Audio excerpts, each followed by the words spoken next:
Repeat করবো ৯৯% আমাদের যে গবেষণা অন্তর্ভুক্ত আসনগুলো সেখানে আমরা ৯৯% প্রার্থী কোনো না কোনো আচরণবিধি লঙ্ঘন করেছেন, যার মধ্যে 58টি বিষয়ের উপরে কোনো না কোনো বিষয়ে আচরণবিধি তারা লঙ্ঘন করেছেন। যার মধ্যে এই লঙ্ঘনের মধ্যে দলগতভাবে বিশ্লেষণটা আপনারা দেখেছেন। আমি আপনার মানে মনে করি যে কী ধরনের লঙ্ঘন সেটা হচ্ছে বিভিন্ন ধরনের নির্বাচনী আচরণবিধি এবং রাজনৈতিক দলগুলোর আচরণবিধি, যেগুলো সেখানে অনেক ক্ষেত্রে আমরা মনে করি ছোটোখাটো বিষয় শোডাউনটা কিন্তু নিষিদ্ধ, সেটা হয়েছে। যানবাহন সহ মিছিল, মশাল মিছিল ইত্যাদি হয়েছে। প্রতিপক্ষের পোস্টার ব্যানার ছিঁড়ে ফেলা, এই ধরনের বিষয়গুলো ঘটেছে। নিয়ম ভঙ্গ করে মনোনয়ন অতিরিক্ত সমর্থক মান্যতা নিয়ে মনোনয়ন জমা দেওয়া, এই ধরনের বিষয়গুলো সংঘটিত হয়েছে।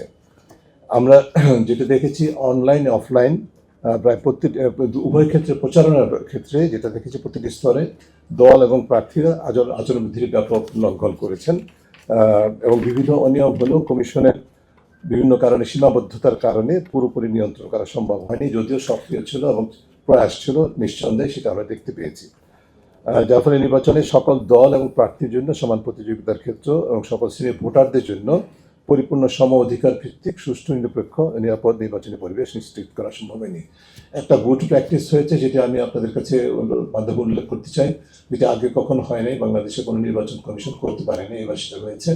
সেটা হচ্ছে যে নাগরিক সমাজের উদ্বিগ্ন নাগরিক সমাজ যে বিষয়গুলো নিয়ে আমরা কথা বলেছি আপনাদের মাধ্যমে, আজকেও যেগুলো বললাম, যে বিভিন্ন শ্রেণীর মানুষের প্রতি যে বিশেষায়িত হুমকি, তাদের যে হুমকিগুলো সম্পর্কে নির্বাচন কমিশনকে ব্রিফ করার পর একটা পর্যায়ে তারা সম্মত হয়েছে আমাদের সাথে, যে নাগরিক সমাজের সাথে একটা হোয়াটসঅ্যাপ গ্রুপ করা হয়েছিল।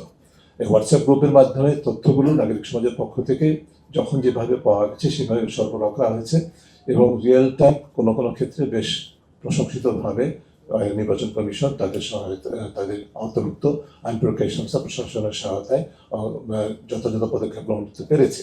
আমি যেটা ফ্যাক্ট সেটা আমি বলছি, কিন্তু তার একটা অর্থ এই নয় যে আসলে পুরো মানে চিত্রটা মানে নিরবিচ্ছিন্ন বা কন্টক মুক্ত ছিল, সেটা কিন্তু নয়, বিশেষ করে এই শ্রেণীর মানুষের জন্য।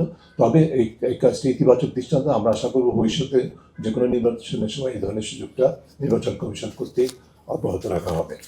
নির্বাচনে সম্পৃক্ত বা নির্বাচনের দায়িত্বপ্রাপ্ত সরকারি কর্মকর্তা সহ কর্মচারী সহ বিশেষ করে প্রশাসনিক এবং আইনশৃঙ্খলা বাহিনীর সদস্যদের একাংশের মধ্যে সুস্থ এবং নিরপেক্ষ ভূমিকা পালনের ঘাটতি ছিল এবং কোনো কোনো ক্ষেত্রে ব্যাপক অনিয়ম এবং নিষ্ক্রিয়তা লক্ষ্য করা গেছে। অবৈধ লেনদেনও হয়েছে, অবৈধ অর্থ উত্তোলনও হয়েছে।